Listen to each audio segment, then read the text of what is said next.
wins, 8 losses. Again, these are ranges, so don't be surprised if it's 7-9 or 9-7. That's still partial credit for yours truly. But I got them at 8-8. Again, I don't think their defense is going to be what it was last year. And if anyone is honest, that team won almost every game it won last year, whether it be after Carson Palmer went out or before Carson Palmer went out when he was still playing. They won almost every game because of defensive domination last year. They lost several players on that defense that I feel is going to affect that negatively, as well as losing their defensive coordinator, which I feel is going to vastly, undeniably impact the success of their defense and consequently the success of the team overall, because I don't care if they got Carson Palmer back and added a really, really awesome Pro Bowl guard for their offensive line. They still have no one proven at running back. They still have question marks on the O-line, but fairly decent. They've got question marks at quarterback due to durability and age issues. They've got, can Larry Fitzgerald outrun anyone anymore? I mean, I don't know if you're really picky about it. I don't know that there's one area of their entire team other than maybe the head coach that you couldn't at least put some kind of question mark on. Well, and Patrick Peterson, I suppose, is your shutdown corner. But so I've got them taking a step back and finishing the season 8-8. And taking a step forward, I have the St. Louis Rams. I believe their defense is going to be excellent, much like it has been the last couple years. I feel that their offense is going to be improved with the additions of Nick Foles, a real starting quarterback, and Todd Gurley, once healthy, the new next-gen beast mode type running back, as well as some of their other young players that they've got on the offensive side, such as Tavon Austin, Brian Quick, and some other more mid-round draft picks that could be blossoming really nicely potentially this season. And I also like Jeff Fisher as a head coach. And I also want to support the St. Louis area in regards to just, them as people and in regards to them being able to keep this football team, because it is my opinion that the St. Louis Rams need to stay in the city of St. Louis, and that if any teams are going to move to Los Angeles from their current location, the only options are the Oakland Raiders, the San Diego Chargers, and the Jacksonville Jaguars. Those are the only 3 options. But so I've got the St. Louis Rams finishing the season 9-7, and that is in the wild card mix. That is a good enough record to make it into the playoffs. However, I do not have them making the playoffs because I can only pick 6, and I got 7 teams with that good of a record, and that's how it happens. Like, there's tiebreakers and stuff. Teams miss out, even though they had a good enough record. They don't get the tiebreaker. Happens every year if you pay attention. But so, it was a guess on if the Saints win the division over the Falcons. And then whichever one of those 2 teams doesn't win the division, I think it'll be them.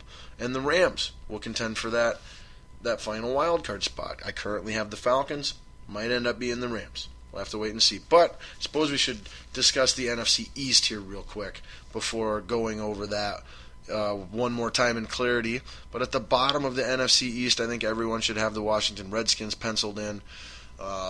Don't trust that organization at all. Not the front office, not the coaching staff, not the players, nothing. I do like the selection of Kirk Cousins as the starting quarterback. I think he is the best quarterback on that roster. That's not to say that I think Kirk Cousins is, going to be a viable starting quarterback for that team for anything. If he starts all 16 games for them this season, I would take that as a successful season and step forward for Kirk Cousins. So with that low of expectations and that much uncertainty all the way around the team, I've got the Redskins at 5-11. That's probably being generous. I should maybe have them at 4-12 or 3-13, but I gave them 5-11 because, like I said, I think Kirk Cousins might have just a little bit of magic at points in time this season. Then I've got your Chip Kelly Philadelphia Eagles at 8-8. You know what? Scratch that. I want and believe that they will not have a winning record. That should not say 8-8. That should say 7-9.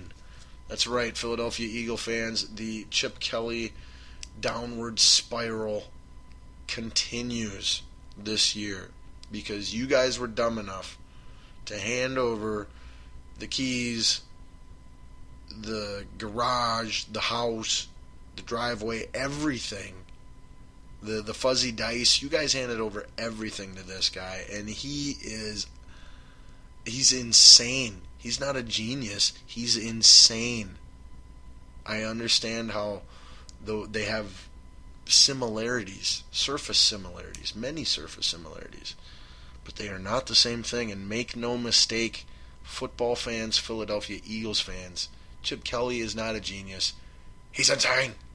And that is why the Eagles will finish with a losing record this year at a generous 7-9. I am giving them. New York Giants overachieving a little bit at 500. 8-8. I think they're going to hang in there. If they're healthy on the offensive side of the ball, they've got weapons that, like I said, can get you a 500 season. Probably won't get you in the playoffs, but it can get you a 500 season.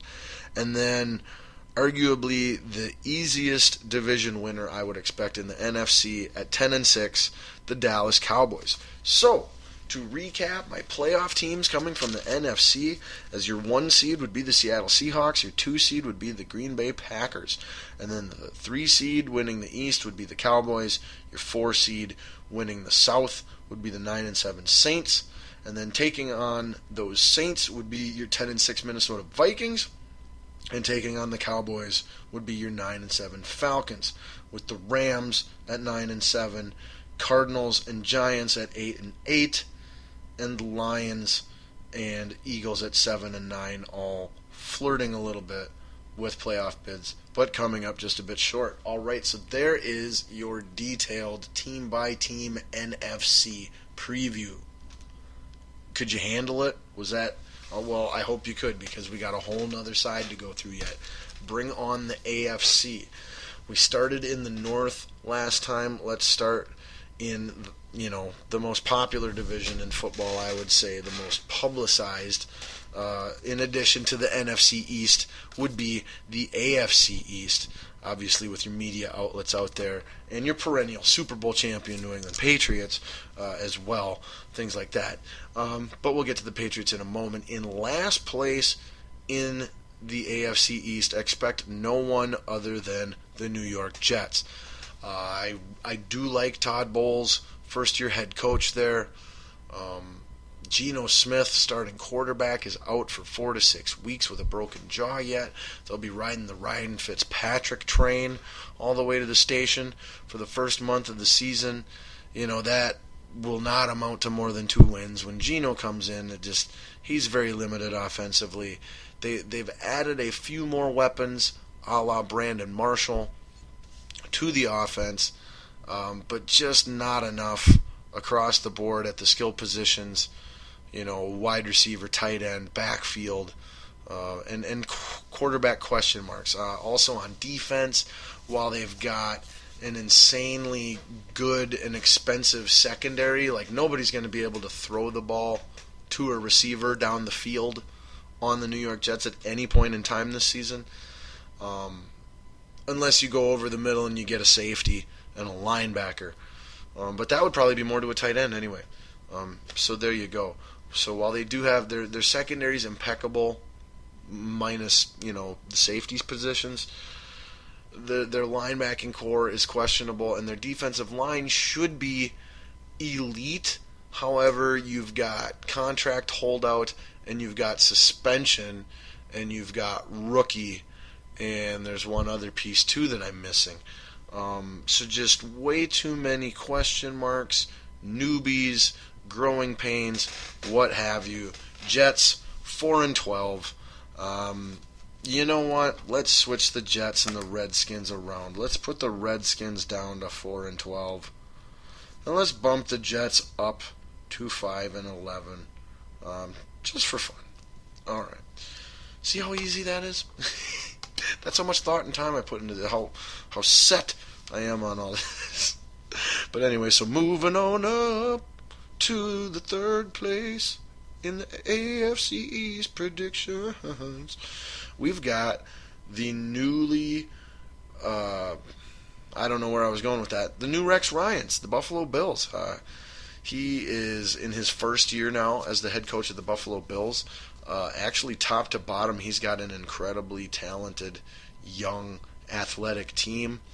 The question marks there are mostly on the offensive side of the ball, as with every Rex Ryan team in history. I mean, really, should that surprise anyone? Primarily at quarterback. Again, should that surprise anyone? But they're going to be a tough team. They're going to play good football. And so long as, LaShawn McCoy is healthy the vast majority of the season, Sammy Watkins is healthy the vast majority of the season, and Tyrod Taylor can stay upright while learning the starting quarterback position, the Bills are going to be a good team. So I've got them at 8-8, flirting with a playoff spot, but not quite making it. Then in second place, who don't be surprised if they actually dethrone the team who wins the division every year. But in second place, with a 10-6 record, I have the Miami Dolphins. With the continued progression of Ryan Tannehill, the off-season acquisitions via draft and free agency, a la Davante Parker at wide receiver, and Ndamukong Suh, obviously the huge one, at defensive tackle. The coaching staff getting more of an identity and more rooted in what they're going for there. This is a breakthrough year for the Dolphins. They will make the playoffs, and they will win double-digit games. Those two things take to the bank. I have them 10-6 as a wild card, which leaves everybody's favorite, New England Patriots, winning the East as always with an 11-5 record. Don't be surprised if that's 12-4 or 13-3. Don't be surprised if karma bites them in the butt and it's 10-6, 9-7, and they end up being the wild card. But I'll go with safe money for now. All right, moving out then to the West. In last place in the AFC West, I have the San Diego Chargers predicted to finish 6-10. Not terrible, but just nothing there that is scary or overly consistent. And a lot of question marks, a lot of what ifs. So 6-10. That means I've got the Raiders not finishing in last place in their division for once. Holy guacamole. I actually feel that things are possibly turning around for the Raiders franchise if they continue the course, if they stay the course, continue down the path that they're on right now with the young pieces like Amari Cooper, Derek Carr, Khalil Mack, Latavius Murray. They've got DJ Hayden. I mean, I think they're a rebuilding, improving young team that could be scary within the next couple of years. Again, assuming that they stay the course and continue down the right path. But so I got them in third place at 7-9. Now here's one of my shockers. At 9-7, I have the Denver Broncos. What? Oh my gosh, yes, the Denver Broncos in second place. The Denver Broncos aren't winning the AFC West this year? How could Peyton Manning not win? I know, it's hard to believe, but that's what's going to happen. Broncos aren't that good, okay?